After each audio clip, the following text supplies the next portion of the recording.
Hey guys, welcome to Tutorial Guru. Today we'll be learning how to uninstall Temu app on your phone, and now let's dive right in. Now, in order to uninstall the Temu app on your phone, first open up your settings on your phone and not the Temu app. And after opening the settings, scroll down until you can find the apps option available for us. Tap on the apps option just above location over here, and you land on this interface where at the top of the screen you can see the app management option available for us. Tap on the app management at the top of the screen. And at the top you can see there's a search bar available for us. Tap on there and search for Temu over here, guys.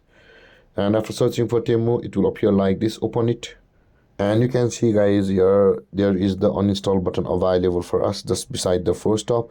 Tap on the uninstall button like this, guys, and tap on OK over here, and the Temu app will be uninstalled from your phone permanently. And with that being said, guys, this is how to uninstall Temu app on your phone. And if you have any confusions or questions regarding the topic, feel free to comment in the comment section below.